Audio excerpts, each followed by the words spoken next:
Et au sommaire de cette édition, évidemment, la majorité départementale, grand vainqueur des élections. Oui, nous reviendrons sur l'issue du second tour de ces élections. Et puis, retour également sur la polémique de cette soirée autour des prétendants à la présidence du conseil départemental. Une marche pour la santé était organisée ce samedi dans les rues du Mans. Le point sur un mouvement qui s'inscrit dans le temps. Rencontre avec Pierre Perret, l'artiste était au Mans ce week-end pour inaugurer une maison de quartier qui porte son nom. Et puis en sport, nous reviendrons notamment sur la belle victoire du Mans FC face au Poiré-sur-Vie en CFA2.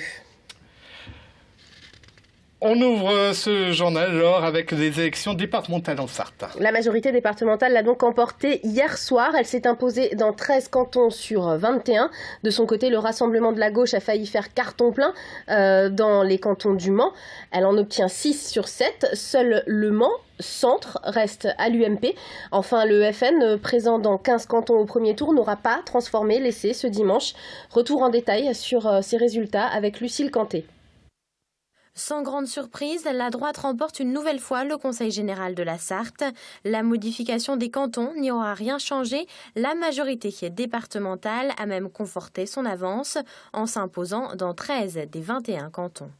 Oui, très heureux par le résultat puisqu'on garde la majorité, donc c'est l'essentiel. Donc je suis conforté dans mon choix que j'avais fait. Très heureux aussi de voir que cette majorité va poursuivre le travail entrepris avec des nouvelles têtes, avec des jeunes également aussi qui vont donc rentrer et aussi beaucoup de femmes. Mais la droite a encore du mal à s'imposer en zone urbaine puisque les listes de gauche l'emportent dans 6 des 7 cantons manceaux. La Sarthe semble clairement divisée avec des territoires ruraux à droite et la ville du Mans à gauche.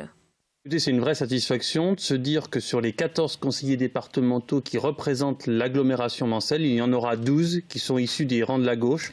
Je crois que c'est le signe d'un ancrage fort de la gauche sur la ville, d'une reconnaissance du travail qui est fait.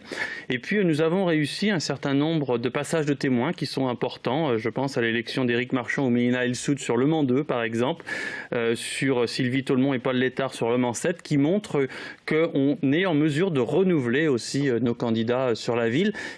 Quant à la montée du FN, elle se confirme. Le parti d'extrême droite obtient 24% des voix et arrive ainsi 3e à 2 points seulement du PS, mais ne remporte aucun canton. Il n'y aura donc pas d'élus du Front National au Conseil départemental de la Sarthe.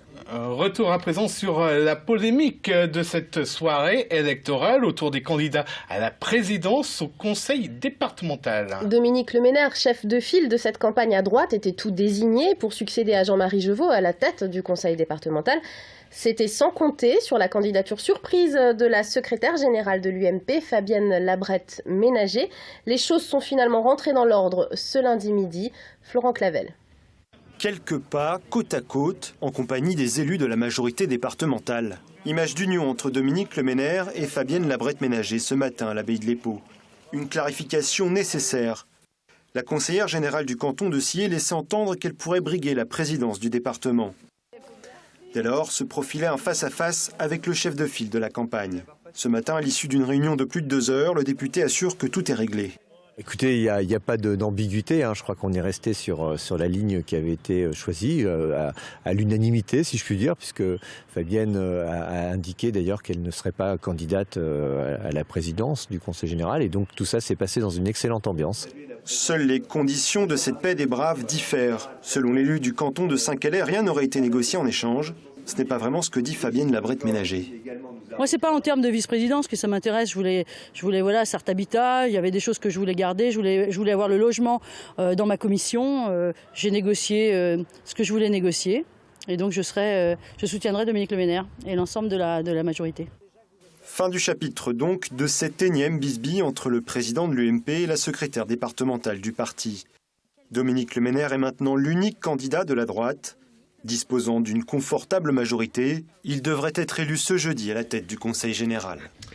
En bref, à présent, la route a fait un mort en Sarthe ce lundi. Vers 11h30, un homme originaire du Finistère a perdu le contrôle de son véhicule sur l'A81 à hauteur de Chassillet. Ça s'est passé dans le sens Paris-Province. Le passager du véhicule, légèrement blessé, a lui été transporté à l'hôpital du Mans. Et comme chaque lundi, alors, nous passons à notre page sport.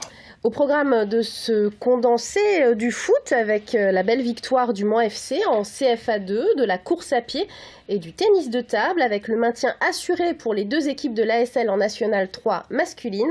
Yannick Morfin, Amoun Chamsoudine. C'est un match complètement fou que les 1300 spectateurs ont assisté samedi au MM Arena. Un vrai match à suspense qui s'est joué dans les temps additionnels des demi-temps, car après avoir encaissé un premier but vendéen dès le début de la rencontre, Aurélien Tartereau parvenait à égaliser juste avant la pause. En deuxième période, Ibongo donnait l'avantage au Manceau à la 82e minute. Le Poiré-sur-Vie revenait au score, mais sur un ultime coup franc, Boulgroun arrachait la victoire finale qui permettait au Manceau de rester 3e, mais de ne compter plus qu'un petit point de retard sur le leader de leur groupe de CFA2 Saint-Privé-Saint-Hilaire. Elle est importante et puis en plus l'arracher de cette manière-là, ça fait du bien à tout le monde, au public. Voilà, c'est des victoires qui soudent un groupe et puis qui peut lancer le sprint final. Le 10 km de Changé a été remporté ce dimanche matin par Charles Lévy après la licencié à Friron. Il a devancé de quelques mètres seulement Antoine Exmelin et Sébastien Coutable.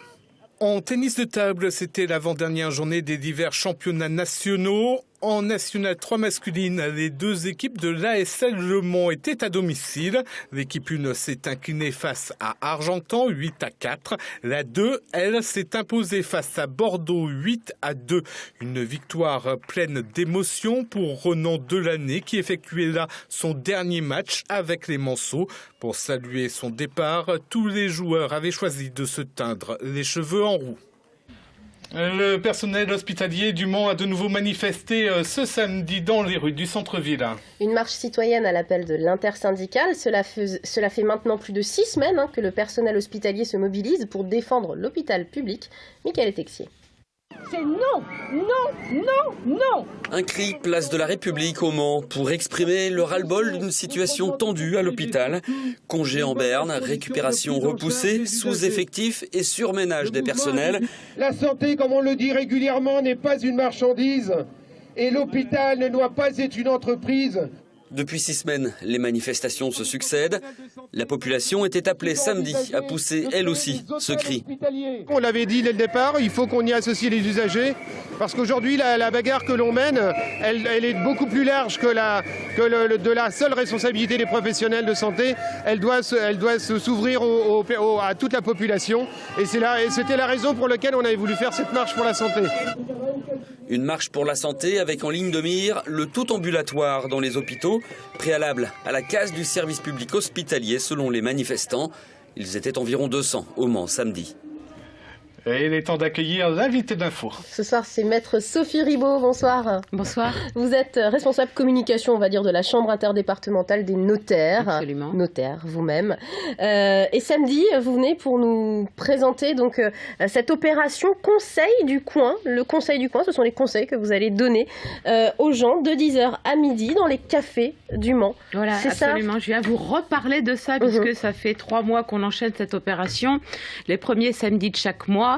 Dans la Sarthe, c'est le 2e mois qu'on le fait, mais désormais, c'est au niveau national, puisque je crois qu'il n'y a pas loin de 700 villes désormais concernées par cette réunion des notaires pour donner des conseils gratuits de 10h à midi dans les cafés. En ce qui concerne le Mans, c'est les cafés Le Mariland, à la Lune de Pontlieu, le Globe, place de la République, et chez Chantal du Paty Saint-Lazare, avenue de la Libération, voilà, à côté du marché. Ça va se passer à la Flèche également. Et ça se passe en effet à la Flèche, le bar Le Carnot.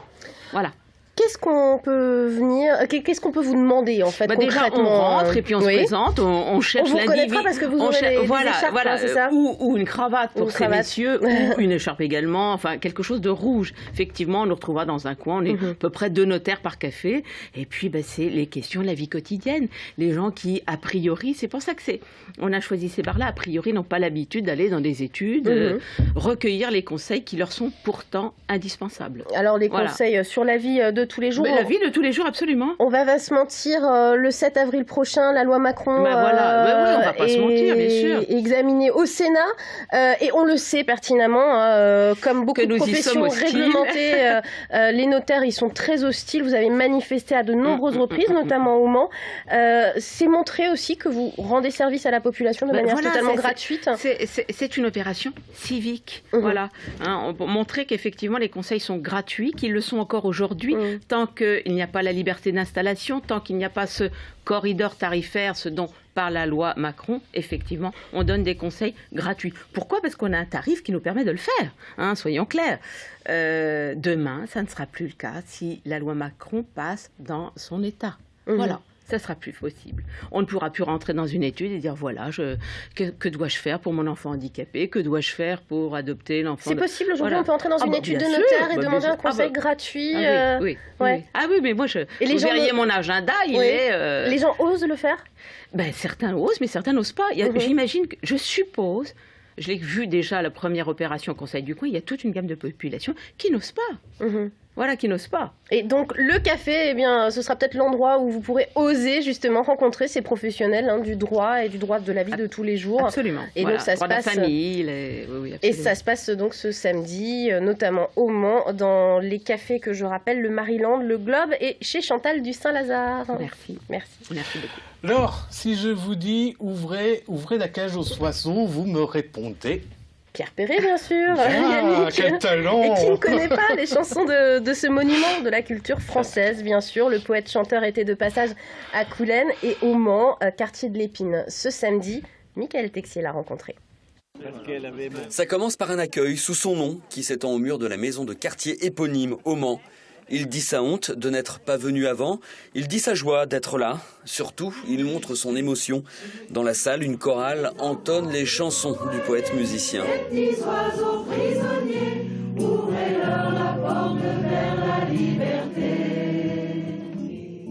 Les yeux pétillants de Pierre Perret se mouillent. C'est un remboursement de toutes les angoisses que j'ai eues avec le stylo à la main pendant des mois et des années pour arriver au bout d'un texte et en me disant j'espère que ça sera partagé par d'autres.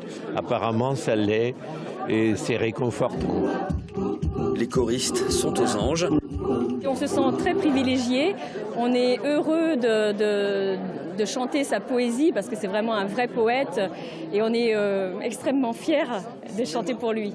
C'est quelqu'un de vrai, c'est quelqu'un qui est sincère et qui fait partager ses émotions. On avait autant d'émotions à chanter ses chansons. Et tout le cortège des abusés, des mecs qui sont toujours baisés. Pierre Perret, une idole pour grands et petits, une histoire de caractère sans doute. Je crois que c'est trop tard pour moi pour devenir adulte. Je crois que c'est trop tard, je ne deviendrai jamais adulte, vraiment.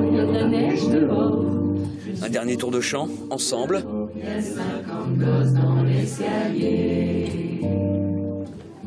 Derrière les portes de chaque palier, à des pauvres gens qui n'iront jamais voir la mer. Pierre Perret était au Mans samedi. Je vous ai surpris, genre, à chantonner ces chansons de Tonton Cristobal. On les connaît tous, toutes.